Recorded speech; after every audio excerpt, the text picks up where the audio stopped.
The lye soap was the worst part. It was a vicious, hungry thing that ate the softness from her skin, leaving her hands raw and chapped. Ilara would stare at them under the dim, flickering light of the scullery, at the angry red knuckles and the cracked skin around her nails. These were not her hands. Her hands were made for the smooth parchment of scrolls, for the delicate weight of a quill, for the faint, dusty scent of ink and history. These hands belonged to a stranger, a ghost who wore her face and scrubbed pots for the Alpha King. She had been a scholar.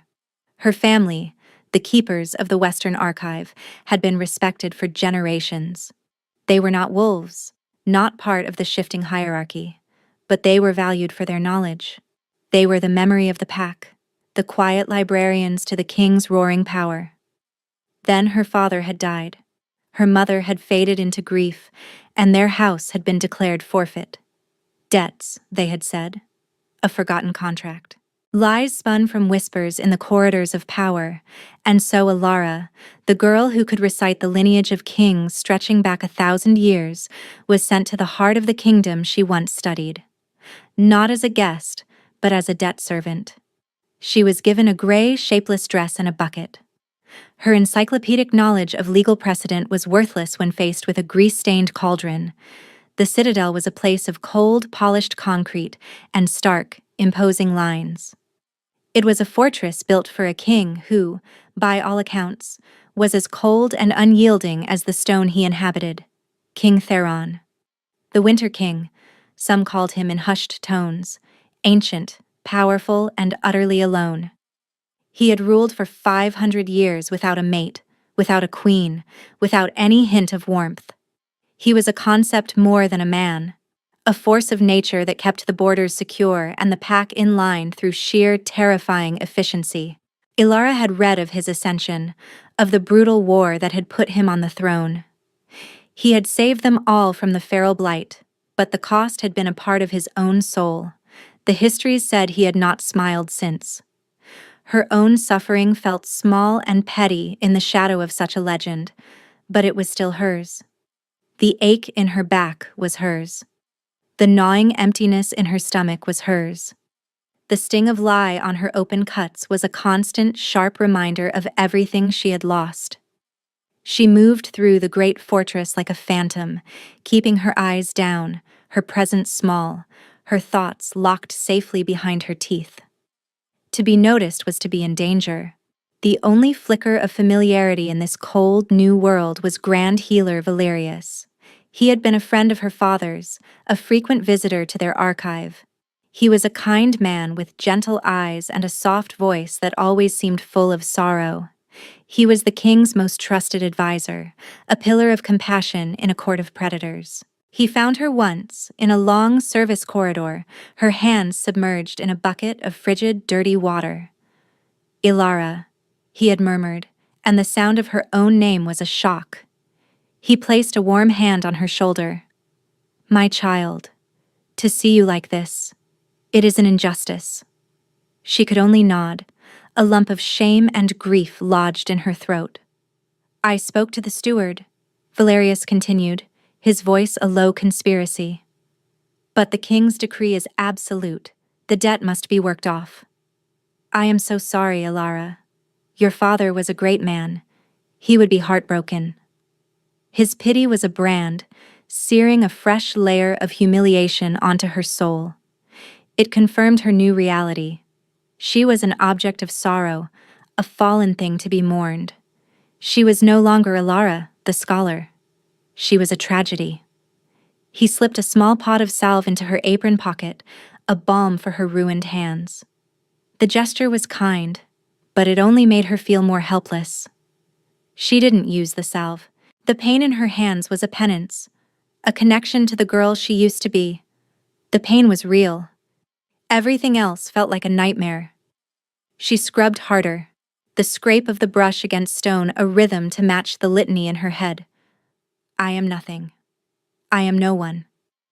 Her punishment for being slow, for dropping a platter of roasted fowl in the great hall, was an assignment to the king's private wing. The other servants whispered that it was a death sentence of a different sort. Not of the body, but of the spirit. The wing was a place of absolute silence, a vacuum where the king's coldness was most concentrated. No one spoke. No one laughed. You did your work, and you prayed he never looked at you. The first week was terrifying. She cleaned rooms that were sterile and impersonal, more like museum exhibits than living spaces. There were no personal effects, no clutter, no sign that a person actually lived here. Just stone, steel, and glass. She saw him only in glimpses. A massive silhouette passing down a hall, the quiet click of a door closing. He never acknowledged her. She was just another piece of the silent gray furniture. One night, a storm raged outside, throwing rain against the reinforced windows like handfuls of gravel. The wind howled, a lonely, mournful sound that echoed the hollowness in her own chest. She was polishing the immense hearth in his receiving chamber, a cavernous room dominated by a cold fireplace and a single, throne-like chair. The door opened, and he entered. Not as the king, but as the wolf. She froze, her rag clutched in her hand. She had seen pack members shift before, but this was different. The wolf was enormous, larger than any she had ever seen, with a coat the color of storm clouds and eyes that held the cold, distant light of dying stars. There was no growl, no threat. It moved with a weariness that seemed to settle into the very stones of the floor. It padded silently to the hearth, not even glancing at her, and lay down. It didn't curl up to sleep. It just lay there, a great breathing statue of despair. The fire wasn't lit, and the room was cold, but a palpable chill began to emanate from the creature, a cold that had nothing to do with the temperature. It was a cold of the soul. Ilara remained perfectly still, her heart hammering against her ribs. She was terrified. But as the minutes stretched on, another feeling began to creep in. A profound, crushing wave of grief washed over her. It wasn't her own grief for her lost life. This was ancient, vast, and utterly desolate. It was the grief of a mountain being worn down by millennia of ice. It was the loneliness of a star burning out in an empty universe. It was coming from him. She could feel it. It was a psychic scream, so quiet and so constant that most people, even his own pack, must have learned to tune it out. But here, in the oppressive silence of his chambers, it was deafening. It resonated with the fragile, broken parts of her own heart. She didn't know why she moved. It wasn't a conscious decision. Her body simply acted, propelled by an instinct she didn't know she possessed. She took a hesitant step forward, then another. The great wolf's head remained on its paws, its silver eyes staring into the empty fireplace. It knew she was there, but it made no move. She sank to her knees beside the colossal creature. The cold was intense now, seeping into her bones. And the sorrow. It was a physical weight, pressing down on her, threatening to shatter her. Without thinking, she reached out a trembling, raw hand and laid it on the wolf's broad flank. The fur was thick and surprisingly soft, like a winter cloak. But beneath it, the feeling of absolute desolation was overwhelming. And in that moment, the dam of her own control finally broke. All the grief for her father, for her lost home, for her stolen future, for her bleeding hands, it all came rushing up. She leaned forward, pressing her face into the wolf's fur, and wept. She cried for everything, for the smell of old books she would never breathe in again, for the weight of her father's hand on her head, for the simple dignity of being seen as a person. The sobs racked her body, great, gulping, ugly sounds in the tomb-like silence of the room. She cried into the Alpha King's wolf, dampening its gray fur with the pathetic totality of her misery. She wasn't sure how long it lasted. Time seemed to dissolve in the deluge of her own sorrow and the vast cold ocean of his. Her tears finally subsided, leaving her limp and hollowed out, her cheek still pressed against his side. A faint sound from the doorway made her jolt. A young maid, her eyes wide with terror, stood frozen, a tray of linens clutched in her hands. The girl had seen. She had seen a debt servant, the lowest of the low, defiling the king's wolf form with her common grief. Before the maid could scream or run, the wolf moved. It rose in a fluid, impossible motion, the air shimmering around it. In a blink, the wolf was gone, and King Theron stood in its place. He was dressed in simple black, his presence even more overwhelming as a man than it had been as a beast. His face was a mask of cold granite, his silver eyes fixed not on Alara, but on the terrified maid in the doorway. The maid let out a small squeak. "Your Majesty, she was..." Alara's blood ran cold. This was it. This was her death. The king's voice was quiet, but it held the weight of glaciers. It was deep as thunder, but soft as snowfall. "Leave us." The maid stared, confused. "But sire, the girl..." His eyes narrowed, a flicker of something ancient and dangerous in their depths. He did not raise his voice. He didn't have to. "I cleared the room."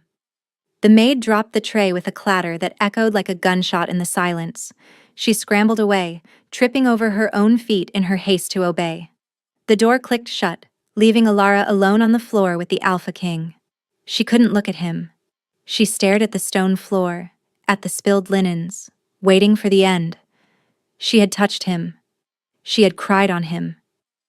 The intimacy of the act was a staggering transgression. He would kill her. He had to. She waited. The silence stretched, thick and heavy. She could feel his gaze on the top of her head. Finally, he spoke again, his voice still quiet, devoid of the rage she expected. "What is your name?" She flinched. She had to force the word from her throat. "Ilara, Your Majesty."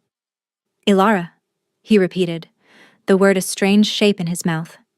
He was silent for another long moment. She risked a glance up through her lashes. He wasn't looking at her with fury. He was looking at her with a kind of intense, unnerving curiosity, like a scientist studying a new and impossible life form. A strange expression flickered across his face, so brief she thought she might have imagined it. It looked almost like confusion. For the first time in 500 years, Theron had felt something, a flicker. When her tears had hit his fur, when her small, broken grief had crashed into the shore of his immense, frozen despair, a tiny crack had formed in the ice. It wasn't warmth. It was just a change. A single, discordant note in a symphony of silence. He had recognized it instantly. Not a mate bond. His line was cursed. Love would kill him, and the mate bond had been dead in his blood for centuries. This was something else. Something ancient and forgotten. "Get up," he said. The command was flat, devoid of emotion, but it wasn't cruel. She scrambled to her feet, her whole body trembling. She kept her eyes fixed on his chest. "You are no longer a scullery maid," he stated, as if declaring a change in the weather. "You will be my personal archivist. Your old life is restored to you. The library is yours." Alara's head snapped up. She stared at him, bewildered. The library? Her books? It made no sense. This wasn't a reward. It was a disorientation. Your Majesty? You will report to the Royal Library tomorrow at dawn," he continued, turning away from her as if the matter was settled. "You will begin by translating the gilded texts of the first pack. I require a full analysis of their logistical and supply chain protocols." He walked towards the door, his back straight and unreadable. He paused with his hand on the latch. "And Alara," he said, without turning around, "do not touch me again." The words were cold, a blade of ice, but the action, giving her back the only thing she had ever loved, was a baffling, impossible kindness. The door clicked shut, and she was left alone in the silent, cold room, more confused and terrified than ever before. The library was her heaven and her hell. It was exactly as she remembered it from her childhood visits with her father, a vast circular chamber rising 3 stories, the walls lined with shelves groaning under the weight of history. The air smelled of aged paper, leather, and dust. The scent of home. Her home. But it was a gilded cage. King Theron had been true to his word. She was no longer a servant. She was given new clothes, simple but well-made scholars' robes. She was given a small, clean room adjacent to the library. She was given back her books. But she was also a prisoner. Guards stood posted at the library doors, a constant reminder that her new status was a whim of the king, one he could revoke as easily as he had granted it. And he was a tyrant. He would summon her at all hours, demanding obscure facts, translations of half-forgotten dialects, cross-references of ancient treaties. He was not interested in the stories, the poetry, the humanity captured in the scrolls. He saw the library as a database, a collection of cold, hard facts to be mined for his brutally pragmatic rule. The agricultural yields of the Sunstone Valley during the reign of King Orin, he would demand, his voice flat, as he stood over her shoulder. Compare them to current production. I want numbers. Archivist. Not anecdotes about harvest festivals. The poetry often contains ecological data, Your Majesty. She tried to explain one afternoon, her fingers tracing the delicate script of a scroll. The types of flowers they mention tell us about the climate, the soil conditions. Irrelevant, he cut her off. I need data, not flowers. Your sentimentality is inefficient. They were adversaries, locked in an intellectual battle. She fought to preserve the soul of the knowledge she curated, while he sought only to dissect its corpse for usable parts. She saw him as a cold, unfeeling autocrat, the living embodiment of the soulless fortress he inhabited. He, in turn, clearly saw her as a naive, overly emotional relic, a creature of books who knew nothing of the harsh realities of the world. You speak of the spirit of the law from these old texts, he said once, gesturing dismissively at a stack of scrolls she had prepared. The spirit of the law doesn't stop a barbarian horde at the border. A well-drilled legion does. Your histories are luxuries. They are warnings, she retorted, her voice rising before she could stop it. The guards at the door shifted. They tell us what happens when kings forget they rule over people, not just assets on a ledger, when they forget they have a soul. The moment the word soul left her lips, the air in the room changed. His silver eyes, usually so cold and distant, sharpened on her with an unnerving intensity. He took a step closer, and she instinctively shrank back. "What do you know of souls, little scribe?" he whispered, the sound a dangerous caress. She could not answer. She could only stare into his eyes, seeing for the first time not just coldness, but a vast, echoing emptiness. The same emptiness she had felt from his wolf form. It was not that he had no soul, it was that he had a cage around it. Despite their constant friction, he sought her out. He would appear in the library late at night, a silent shadow among the shelves. He never said why he was there. He would simply take a book, sit in the chair by the unlit hearth, and watch her work. The silence between them was a living thing, charged with their unspoken conflict. Then he began to ask her to read to him. "The Lay of the Lost Moon," he commanded one evening, his voice rough. "Read it." It was a foolish, romantic epic, a story of a wolf who fell in love with the moon itself. It was the antithesis of everything he claimed to value. Confused, she obeyed, her voice wavering at first, then growing stronger as the familiar cadence of the verse took over. She read for an hour. He did not move, his eyes closed, his face an unreadable mask. But she could feel a change in the room. The oppressive weight of his presence seemed to lighten. The constant, grinding static at the edge of her senses, the hum of his power, his control, softened. Her voice, reciting tales of impossible love and longing, was somehow soothing the ancient, wounded thing inside him. She finished, her throat dry. The silence returned. "Why did you want to hear that, Your Majesty?" she dared to ask. His eyes opened. They were dark, fathomless. "Your voice is clear," he said, as if that explained anything. He stood and left without another word. He was a puzzle she couldn't solve. A tyrant who gave her back her life's work. A cold pragmatist who asked for poetry. A man who commanded her not to touch him, yet found ways to be near her constantly. She started to see the cracks in his granite facade. The way he would sometimes pause, his gaze fixed on a family laughing in a distant courtyard, a flicker of something like hunger in his eyes. The way his hands, always so steady and sure, would clench into fists when he thought no one was watching. He was not just empty. He was lonely. The realization was a shock, a sudden shift in her perspective. The cold was a defense. The efficiency was a shield. The 500-year reign was a 500-year prison sentence. Her animosity began to curdle into something far more dangerous. Pity. And a strange, unwelcome flicker of connection.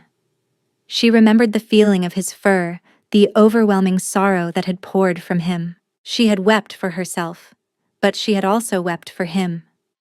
She was beginning to understand that the king and the wolf were the same, a powerful, solitary creature trapped in an endless winter of its own making. Valerius visited her in the library, his face a mask of gentle concern. "I am glad to see the king has recognized your talents, my child," he said, his eyes crinkling at the corners. "But be careful. He is not a man to be trifled with. His moods are unpredictable. He is difficult," Ilara admitted, choosing her words carefully. "He has carried a great burden for a very long time," Valerius said, his voice dropping. "The curse of his bloodline weighs on him. He sealed his heart away to survive it, to rule effectively.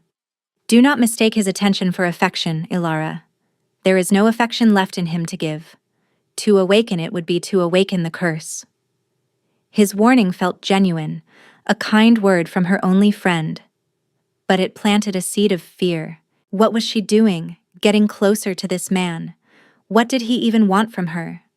She was a scholar, a servant, a nobody. He was a king, a cursed king. Their worlds were not meant to intersect. But every night when he appeared in the library and asked her to read, she found she couldn't refuse. She would read tales of heroism and tragedy, of love and loss, and she could feel the ice around his soul melting, one drop at a time. And she was terrified to realize that she was the one holding the flame. The change was subtle at first, a shift in the political winds, whispers in the court, like the rustling of dry leaves. Ilara, ensconced in her library, felt it more than heard it. Courtiers who had once ignored her now watched her with narrowed, calculating eyes. The guards at her door seemed more tense. Then Valerius brought the whispers into the light. He came to her with a newly discovered scroll, its parchment brittle with age. His face was etched with worry. "I found this in the deep archives, Ilara," he said, unrolling it carefully on her work table. "It's a text from the time of the feral blight. I believe it is a warning." The script was archaic, the language dense with forgotten magical terms. She scanned the lines, her scholar's mind quickly deciphering the meaning. It spoke of a creature born without a wolf, a magical blank who could appear as a friend or an ally. It called this being a siphon witch. It says, she translated slowly, her voice faltering, that the siphon develops a parasitic bond with a powerful alpha, feigning sympathy to draw close.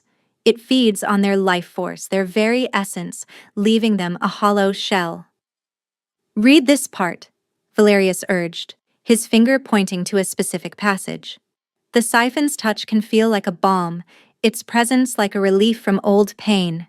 She read aloud, her blood turning to ice. "It is a lie. Every moment of comfort it provides is a moment of power it steals. The alpha will feel a false spring, a brief warmth before the final winter." She looked up at Valerius, her heart pounding. The description? It was a twisted reflection of what was happening between her and Theron. Her presence soothed him. Her voice quieted his inner storm. She had touched him, and his entire world had shifted. "It cannot be," she whispered, shaking her head. "This is just an old myth." "Is it?" Valerius asked gently. "The king has changed since you arrived, Ilara. He is distracted. He has granted you unprecedented access. The pack feels his power wavering, becoming erratic. They are frightened." Doubt, cold and sharp, pierced her. Was he right? Was she hurting him? Was this strange connection not a healing but a sickness? Her own self-worth, always so fragile, crumbled. Of course she was a parasite. Why else would a king like Theron notice a nothing like her? She wasn't a key. She was a poison. The next day, Valerius called a council of the pack's chief elders. He presented the scroll. He spoke of the king's strange behavior, of his obsession with a non-wolf servant. He didn't name Ilara, but everyone knew who he meant. He was not accusing, he was merely concerned. To prove his point, he brought out a small obsidian wardstone, an artifact said to resonate with the presence of corrupt magic. He asked the king to allow it to be brought near Ilara, simply to quell the growing rumors. Theron, his face like thunder, refused. His refusal was all the proof they needed. It looked like he was protecting her, hiding her guilt. "The pact demands proof of your judgment, Your Majesty," a grim-faced old alpha growled. "Allow the test. If she is innocent, it will prove it. If not, trapped." Theron finally gave a curt, angry nod. They brought her into the great hall. The entire court was assembled, their faces a mixture of fear and morbid curiosity. She stood alone in the center of the room, feeling like a heretic at her own inquisition. Theron sat on his throne, his hands gripping the arms so tightly his knuckles were white. His silver eyes were locked on her, and for the first time she saw not coldness, but a desperate, furious helplessness. Valerius approached her, his expression full of regret. He held the wardstone. "I am sorry for this, my child," he whispered, loud enough for those nearby to hear his compassion. He held the stone out. He told her to place her hand upon it. Trembling, she reached out. The moment her fingers brushed the polished surface, the stone didn't just glow. It flared with a violent, sickly green light, and a high-pitched shriek filled the hall. The stone cracked, a web of fissures spreading across its surface before it crumbled into dust in Valerius's hand. Panic erupted. Shouts of "witch" and "siphon" echoed off the stone walls. Several wolves shifted instinctively, their growls filling the air. They saw her as a threat, a monster hiding in their midst. They demanded her death. "Enough!" Theron's voice was a whip crack of command, silencing the hall instantly. He rose from his throne, his power flooding the room, pressing down on everyone. "She will not be harmed." "But sire, the proof!" Valerius cried, holding up his hand, showing the black dust that was all that remained of the stone. "The ancient law is clear, such a creature must be purged." Theron was trapped. The evidence, fabricated though it might be, was damning. The pack's fear was a wild animal he could barely control. To protect her was to defy the very laws he was sworn to uphold, to risk open rebellion, to condemn her. He looked at Ilara, at her terrified face, at the girl who had wept into his fur and read poetry to his soul, the only flicker of light in his centuries-long night. He could not. He made his choice. "She is a ward of the crown under my personal protection. She will be confined to her chambers until I have investigated this matter myself. Anyone who questions this decision will answer to me." The threat was plain. The court fell silent, but their eyes were filled with resentment and fear. Theron had chosen a potential monster over the safety of his pack. Guards escorted her from the hall, past the hateful glares and muttered curses. They didn't take her to her small room by the library. They took her to a secure chamber in the royal spire, a comfortable prison with a locked door and barred windows. She was alone, trapped. The world believed she was a witch. The man she was coming to, what? Care for? Admire? The man she was inexplicably tied to was now risking his throne for her. And the worst part was the sliver of doubt in her own mind. What if they were right? What if her touch was a curse, and her presence was slowly killing him? The thought was a torment worse than any execution. The crisis deepened. With Alara locked away, the pack's fear did not subside. It festered. Valerius stoked the flames with quiet words of concern, painting Theron as a compromised king, his judgment clouded by the siphon's influence. He proposed a solution, a public ritual of purification. It would cleanse the king of any lingering magical taint, reaffirm his strength, and calm the pack. It was a brilliant political move. If Theron refused, it would confirm their fears. If he accepted, it would show he was willing to put the pack first. Cornered, Theron agreed. He had to restore order. From her tower prison, Ilara heard the news, a purification ritual. The words sent a chill down her spine. She had read of such things. They were powerful, dangerous, and relied entirely on the integrity of the healer performing them. She trusted Valerius. He was her father's friend. But a knot of dread tightened in her stomach. The day of the ritual, the citadel was unnervingly quiet. Alara paced her room, her mind racing. The connection she felt to Theron had grown stronger, more defined. It was a constant low hum beneath her thoughts. Now it felt frayed, tense. Then it began. A sudden sharp spike of pain in her own chest, so intense it made her cry out. It wasn't her pain, it was his. The bond between them, the strange, unnamed thing, had become a conduit for his agony. In the great hall, Theron knelt on a dais while Valerius chanted, holding a ceremonial obsidian dagger. The ritual was not a cleansing. It was an assassination of the soul. The incantations were subtly twisted, the sacred oils mixed with a slow-acting neurotoxin derived from wolfsbane. It was a poison designed not to kill the body, but to shatter the mind. It attacked the ancient seal on Theron's heart, not to dissolve it, but to break it into 1,000 jagged pieces. Theron grunted, his whole body seizing. A wave of intense cold blasted out from him, covering the floor in a thin layer of frost. His eyes, once silver, flickered and went dark. He was not being purified. He was being destroyed. Valerius's face, hidden from the horrified court, twisted into a triumphant sneer. With the king, a mindless, raging beast, the council would have no choice but to appoint him regent. In her room, Alara collapsed, clutching her chest. She could feel him. She felt the poison, the psychic shattering, the uncontrolled eruption of cold. It was a freezing, chaotic agony that threatened to overwhelm her. He was dying. He was dying, and the entire pack could feel it. The ambient hum of his power across the territory didn't just fade, it screamed and then fell silent. The 2 guards outside her door, young wolves sworn to the king, felt it too. They exchanged a panicked look. They knew the king's life force was connected to the land, to the pack. This catastrophic silence meant only one thing: betrayal. One of them, a broad-shouldered wolf named Marcus, looked at Alara's locked door. He remembered the king's eyes when he had commanded them to protect her. It wasn't the order of a man bewitched. It was the order of a man protecting something precious. He made a decision.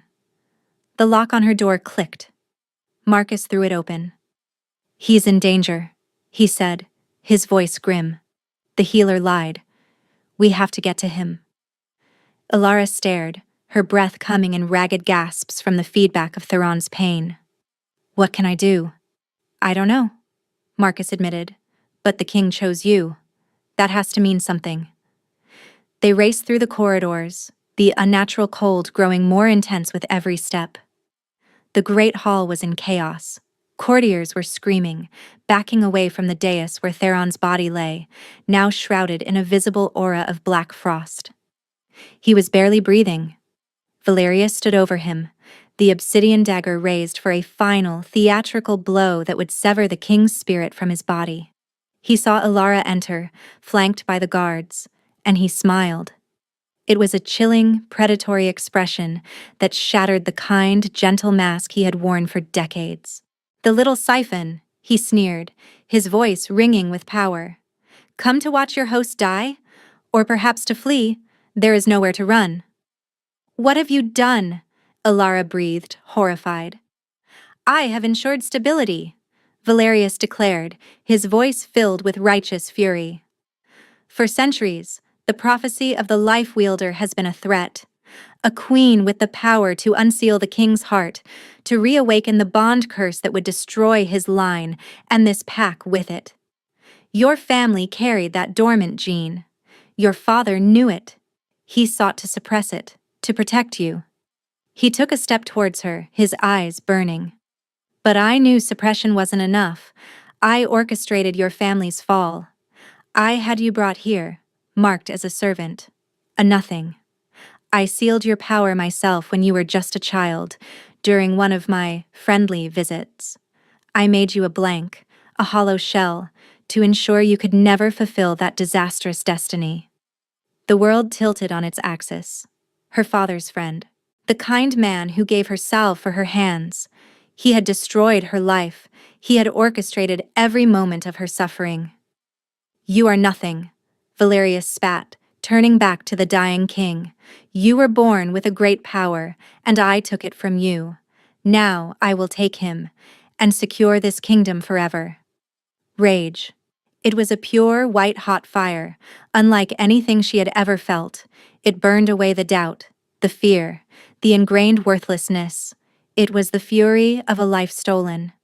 She looked from the monster who had broken her to the king who was dying, a king who had shown her a baffling, contradictory kindness, the king who had trusted her, the man whose silent sorrow echoed her own. She wouldn't let him die. In that moment of absolute clarity, a memory surfaced. A fragment from a forbidden text her father had shown her once, his finger tracing a single, powerful word. A word he had told her was pure concept, the name for creation itself. A word of power she wasn't supposed to know. Valerius raised the dagger. Ilara moved. She didn't run. She walked forward, her steps steady, her eyes fixed on the healer. "Anamara." She didn't shout it. She didn't whisper it. She spoke it. The word was a clear, resonant bell in the frozen air. It was not a plea. It was a declaration. For a heartbeat, nothing happened. Valerius laughed, a short, ugly sound. Empty words from an empty girl. Then the light came. It didn't flash. It bloomed. A soft, golden radiance that began around her hands and then erupted from her entire being. It wasn't a fire. It was warmth. It was life. It was the scent of spring after a long winter, the feeling of the sun on your face, the sound of a sleeping child's breath. It was everything the Citadel was not. The wave of golden energy washed over the dais. It didn't strike Valerius. It simply unmade his dark magic. The obsidian dagger dissolved into black smoke. The toxic enchantments shattered. The pure, undiluted energy of life itself, a power he had spent his life trying to suppress, turned on him.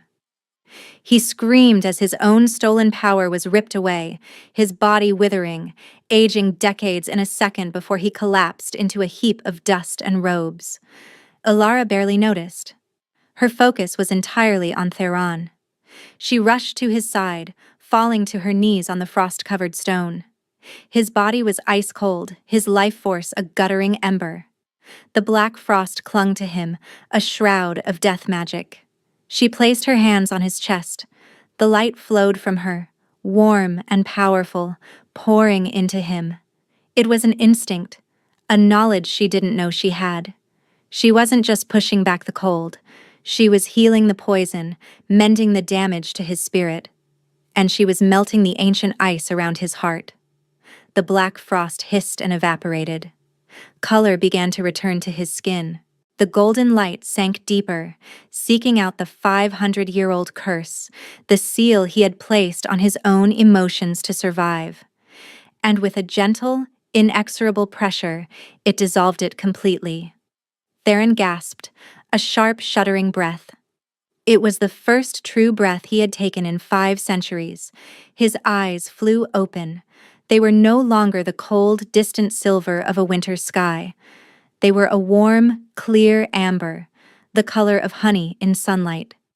And the first thing he truly felt, the first sensation to pierce the numb silence of his existence, was her. He felt her panic, her fear for him, and beneath it all, a fierce, protective, unconditional love that was so pure and bright it brought tears to his eyes. He was drowning in feeling, the cold stone beneath him, the scent of ozone and dust, the concerned faces of his guards, the echo of Valerius's scream. It was an overwhelming tidal wave.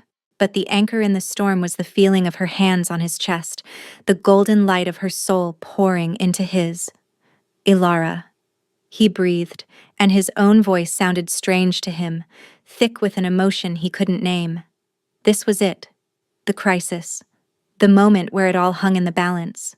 He looked at her, truly saw her for the first time, not as a puzzle or a key or a distraction, but as the woman who had just saved his life and undone the curse of his entire existence. The prophecy Valerius feared wasn't about a queen destroying the king. It was about a queen completing him. He pushed himself up, his body aching but alive, truly alive. He reached for her, his hand trembling. He was the most powerful man in the world, and he felt as vulnerable as a newborn. "I'm saying that I love you," he said, the words clumsy, new, but utterly true. He said it under the pressure of his own rebirth, surrounded by the wreckage of the battle for his soul. "And it's not going to kill me. It's the only thing that has ever made me live." The golden light surrounding Ilara softened, sinking back into her as she stared at him, her eyes wide. She had faced down a monster, unleashed a power she never knew she had, and saved a king. But it was his words, spoken with such raw, broken vulnerability, that finally shattered her. Tears streamed down her face, but these were not the tears of a grieving servant. They were the tears of a woman seeing a miracle. The reunion was not a grand ceremony. It was a quiet moment. Hours later, after the chaos had been settled, and the pack had been told the truth, or at least a version of it they could understand. The traitorous healer was gone, the king was restored, and the scholar, Ilara, was hailed as a hero. Theron found her in the library. She was standing in the center of the room, her hand resting on a stack of books, as if to assure herself they were still real. He walked towards her, his steps no longer the silent, predatory tread of a king, but the softer footfalls of a man. He stopped in front of her. He could feel everything now. The anxiety rolling off her in waves, the hope, the confusion, the sheer exhaustion, and beneath it all, the steady, warm glow of her power, which now felt as familiar and essential to him as his own heartbeat. "You are a fire," he said, his voice quiet. "I spent 500 years in the cold, and I didn't even know it until I saw you." She looked at her hands, the hands that had been chapped and raw from lie, that had trembled as she touched his wolf form, that had just glowed with the power of creation. "I don't know what I am." "I do," he said, his voice thick with emotion. He reached out and gently took her hand. He didn't flinch from her touch. He craved it. He lifted her hand to his lips, pressing a soft kiss to her knuckles. "You are my queen." The words hung in the air between them. Queen. It was an impossible title. She was Ilara, the failed scholar, the debt servant, the girl with ink stains on her fingers. As if reading her thoughts, he smiled. It was the first real smile she had ever seen on his face. It transformed his harsh features, erasing the centuries of cold and leaving only a breathtaking warmth. "You were right, you know, in all our arguments, A king who forgets he rules over people with souls is no king at all. I had forgotten my own. He met her eyes, his amber gaze full of a love so profound it made her ache. You gave it back to me. That was what finally broke the last of her self-doubt. He wasn't just choosing her. He was acknowledging that he needed her wisdom, her heart, and the power she hadn't even known she possessed. She had not been a parasite. She had been the cure. She had saved him just as surely as he had saved her from a life of scrubbing floors. It was a mutual rescue. Yes, she whispered, the single word encompassing everything. Yes, she would be his queen. Yes, she accepted this. Yes, she loved him too. He pulled her into his arms and she buried her face in his chest, just as she had done when he was a wolf. But this time, there was no cold, desolate grief. There was only the steady, strong beat of his living heart and the feeling of finally being home. 6 months later, the citadel was unrecognizable. The stark, cold lines of the architecture were softened by tapestries and warm lights. The oppressive silence was gone, replaced by the murmur of conversation, the bustle of a court that was no longer ruled by fear, and, occasionally, the sound of the king's laughter. Ilara stood on a balcony overlooking the capital city, a cool evening breeze stirring her hair. She was no longer just the royal archivist, though she still spent hours in the library. She was Queen Ilara, and her counsel was as vital to the kingdom as Theron's strength. Her knowledge of history and law tempered his decisive power, creating a balance the pack had not known for centuries. The doors behind her opened, and Theron stepped out. He came to stand beside her, his presence a familiar warmth at her side. He didn't speak, just wrapped an arm around her waist, pulling her close. They stood in comfortable silence, watching the lights of the city twinkle to life below. The northern emissaries were impressed, he said finally, his voice a low rumble against her ear. They said they've never dealt with a monarch who could quote their own legal precedents back to them. Ilara smiled. It helps to read the manual. He chuckled, the sound still a minor miracle to her. He took her hand, intertwining his fingers with hers. Her skin was no longer raw. It was soft, but the faint calluses from a lifetime of holding a quill remained. He lifted her hand and pressed a kiss to the back of it, a gesture of reverence that still made her heart flutter. "What are you thinking about?" he asked, his amber eyes soft as he watched her. She thought of the cold scullery, the sting of lie, the crushing weight of being invisible. She thought of the desolate wolf, the whispered warnings, the terror of the trial. All of it felt like a story she had read about someone else, a lifetime ago. "I was thinking," she said, her voice quiet, "that I am glad I cried on your wolf." Theron's expression softened. He pulled her tighter against him, resting his chin on the top of her head. He could feel the steady, calm rhythm of her heart, a perfect counterpoint to his own. The world was full of sensation now, a constant symphony of feeling that could sometimes be overwhelming, but her presence was always the melody he could follow, the anchor that kept him from being swept away. He was no longer sealed. She was no longer hidden. Together, they had stepped out of their respective winters and into a shared spring. The future would hold more challenges, more battles, more politics. But they would face it all from a place of strength and love, not desperation. The kingdom was safe. The king had his heart back. And the scribe had found her throne, not on a seat of gold, but beside the man who saw the queen in her when she was covered in ashes.